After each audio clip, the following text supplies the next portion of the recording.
Oi, tudo bom com vocês? Meu nome é Darlene Seabra e o meu sinal é esse aqui. Eu sou professora de Libras na UFOPA.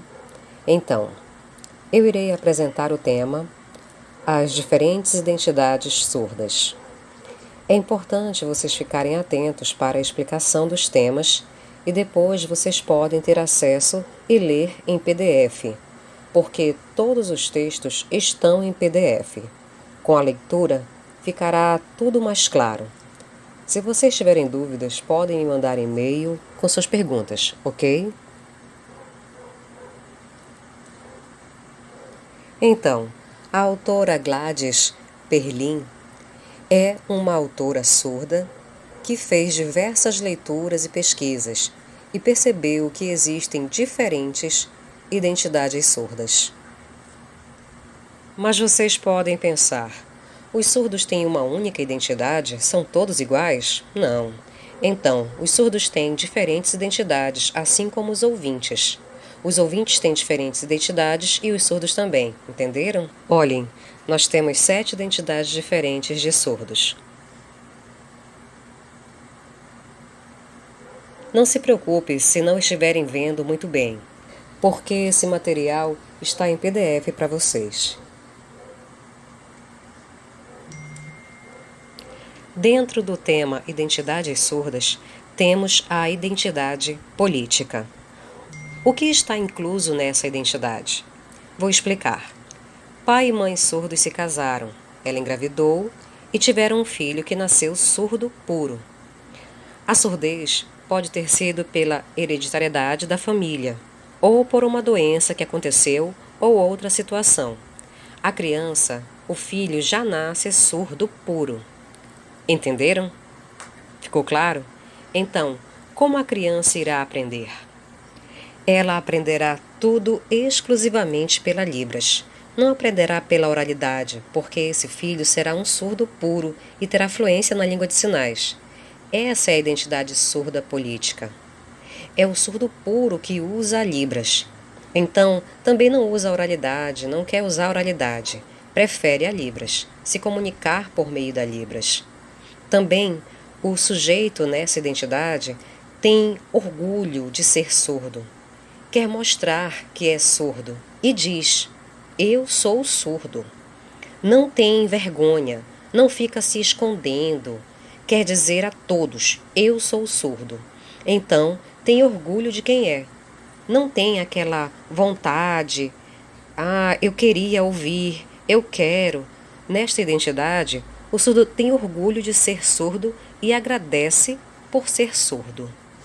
Entenderam? Vocês também precisam entender, e isso deve ficar claro, que o surdo escreve diferente ao português. Então, se vocês lerem e acharem estranho, pensando que o surdo escreve errado, não é verdade. Vocês devem entender que o surdo usa a Libras, e ela é diferente do português. Por que a Libras é diferente? Por exemplo, na Libras usamos gosto você. Só usa 2 palavras, gostar e você, e só. Em português se usa eu gosto muito de você. Entenderam? Várias palavras numa frase, por isso o surdo não escreve igual ao ouvinte. Vocês entenderam? Ficou claro? São línguas diferentes. A língua portuguesa e a língua de sinais são diferentes. Entenderam? Também, nessa identidade, os surdos não querem usar aparelho auditivo. Preferem não usá-lo e ficarem livres e à vontade para usar a Libras, sem ter que ouvir nada. Mas também usam as tecnologias, como o celular para trocar mensagens, para se comunicar, as videochamadas para bater papo, os notebooks para usar o Facebook e outras mídias sociais, também para ter acesso à informação e se comunicar de diversas formas. Também em casa, por exemplo, homem e mulher que são casados e são surdos, dentro de casa tem tecnologia. Quando um chega em casa e a luz fica piscando, avisa o outro que seu parceiro chegou. Então, tem várias tecnologias. Também não querem aprender a oralizar. Nessa identidade,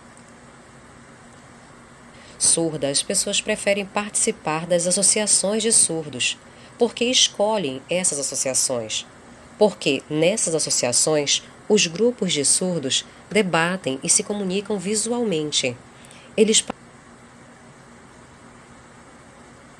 parecem uma família interagindo e se comunicando. Por isso, sempre vão até as associações e também em outros lugares, ok?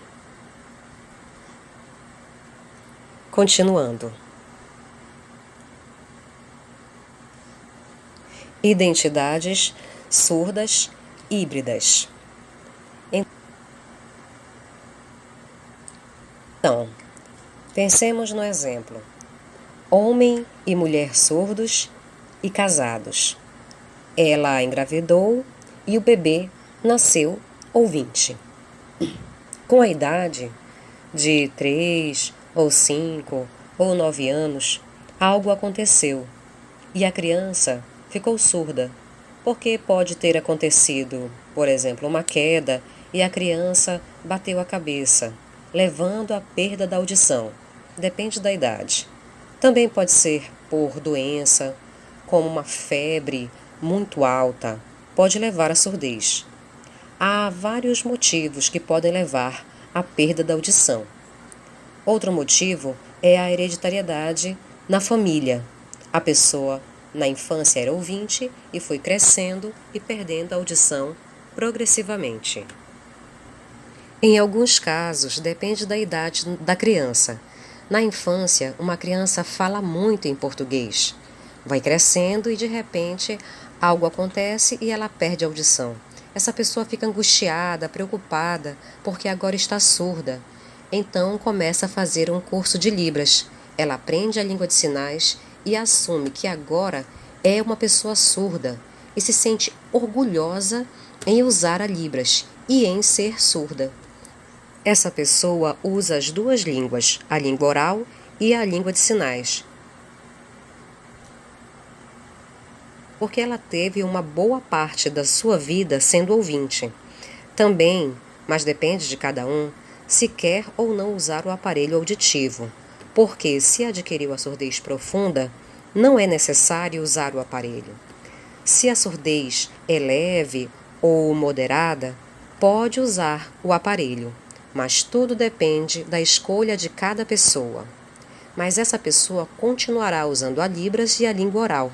Essa pessoa tem orgulho de mostrar a Libras, não sente vergonha e nem sofre querendo voltar a ser ouvinte.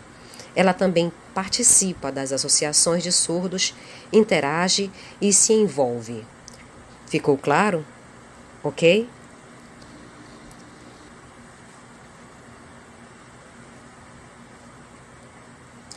Agora, identidades surdas flutuantes. O que seria?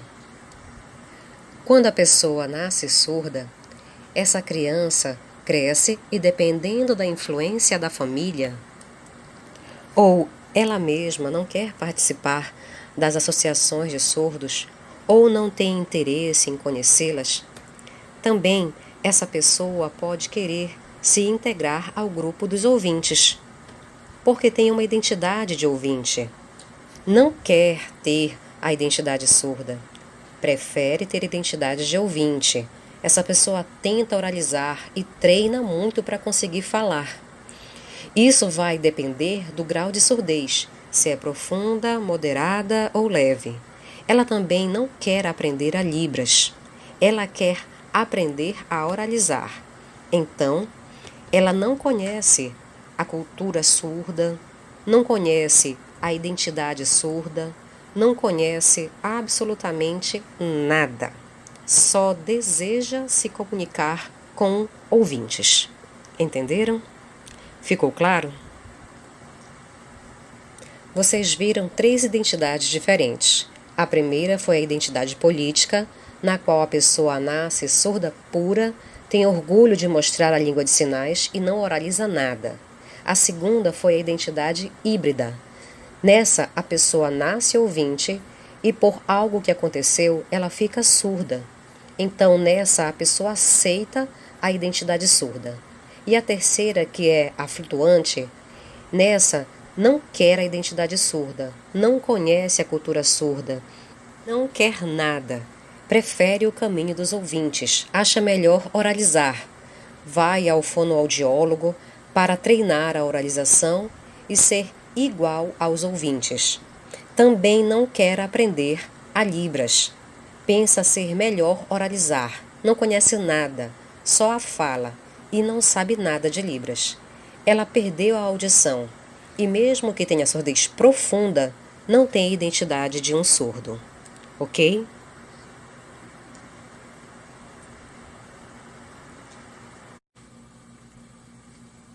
O autor Gesser explica como é o perfil do professor e o perfil do intérprete, e também do aluno surdo. Explica como, por exemplo, um professor não gostar do intérprete, e isso é um problema. E quando o intérprete não gosta do professor? Isso também será um problema. E quando o aluno não gosta do intérprete, é uma situação difícil, porque são 3 pessoas que se relacionam. Mas nós precisamos compreender que são profissionais diferentes e o aluno também é diferente. Precisa haver o respeito entre eles. O professor precisa respeitar o intérprete, ele precisa compartilhar experiências e respeitar o intérprete. Mas também o intérprete precisa respeitar o professor, pois é ele que ensina o aluno. E o intérprete pode compartilhar experiências com o professor. O aluno precisa ter claro que é o professor quem ensina e ter uma boa relação de aprendizado com seu professor. Existem muitas dificuldades, mas precisa se compreender que são profissionais que devem se estimular mutuamente e incentivar o aluno. Mas alguns conseguem ultrapassá-las.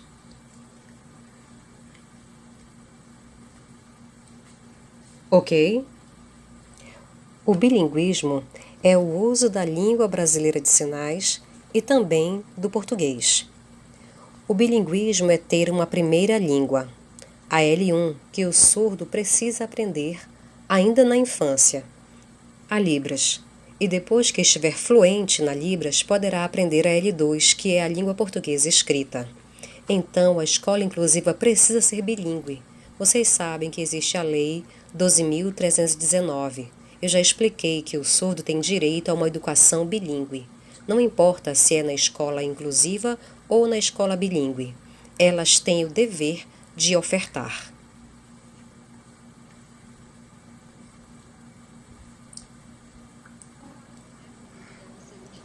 Para o ensino do surdo, para o ensino da L1 e da língua portuguesa para o L2. Então, o principal nesse momento é o ensino da L1. Então, é necessário que seja ensinado a ele o alfabeto. Por quê?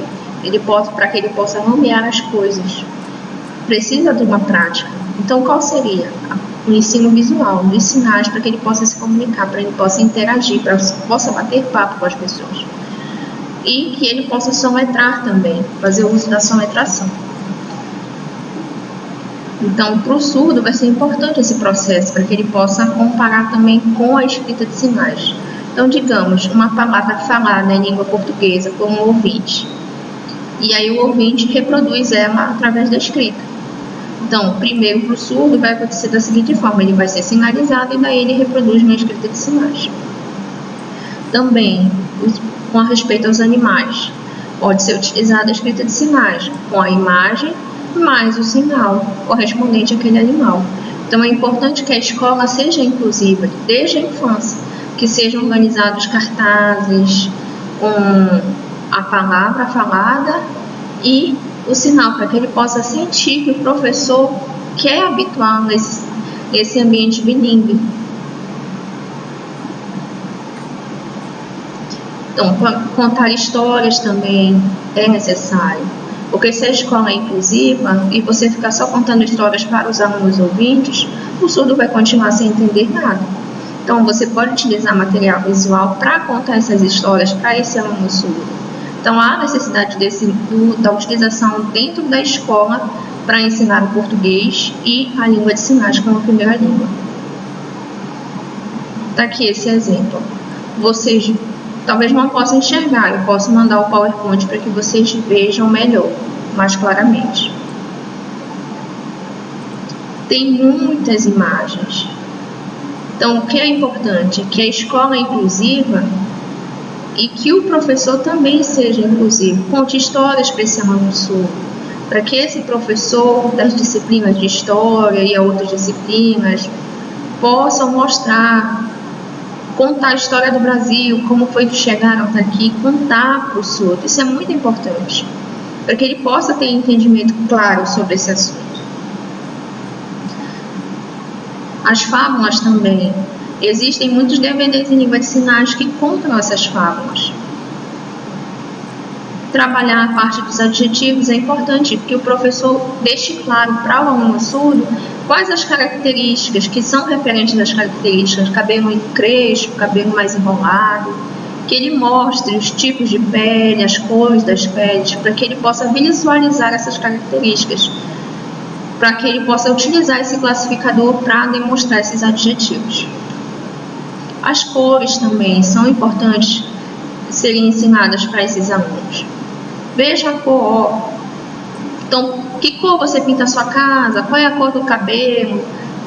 Então, são coisas importantes para ensinar também. Também os animais. Por exemplo, um leão andando na rua, ele anda assim? Não, uma pessoa anda dessa forma. Então, é importante ensinar a forma como o leão anda, como a galinha anda, e que uma pessoa anda de uma forma diferente. Como é que você vai ensinar? Como é que ele vai aprender? Será que é o intérprete que vai fazer essa função? Não, ele não pode fazer. Também, mostrar a forma das coisas. Tem várias formas. Tem as formas mais retas, as mais onduladas, grade. Então, tem que ficar claro também para esse aluno as formas da matemática: o triângulo, o quadrado, o círculo, o cilíndrico, o losango.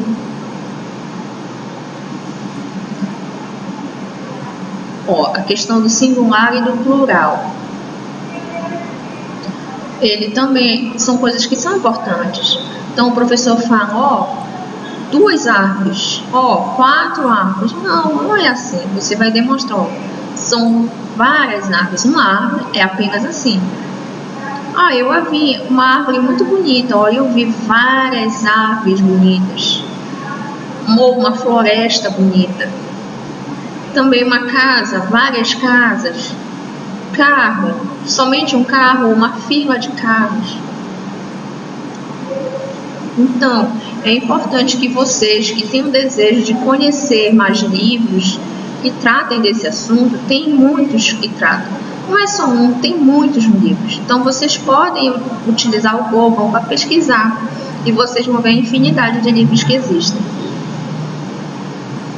Tem poesias, tem também jogos.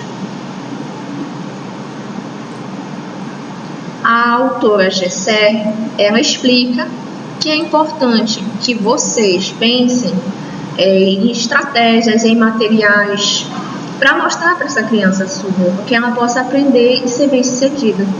Vocês precisam pensar: eu vou utilizar material, vou comprar, só vou utilizar material se eu tiver dinheiro. Não, você pode salvar da internet, procurar, organizar o seu próprio material para mostrar para a criança.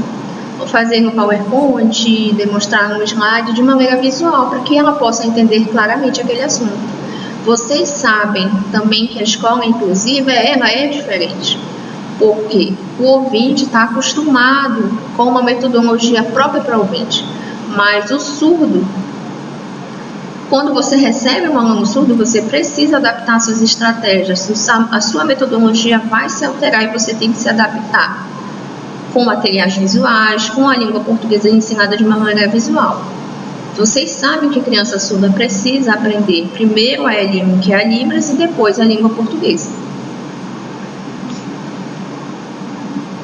Aqui são as referências. Muito obrigada a todos vocês que assistiram. Então, qualquer dúvida, vocês podem me perguntar. Me mandem e-mail, tá ok? Obrigada. Tchau.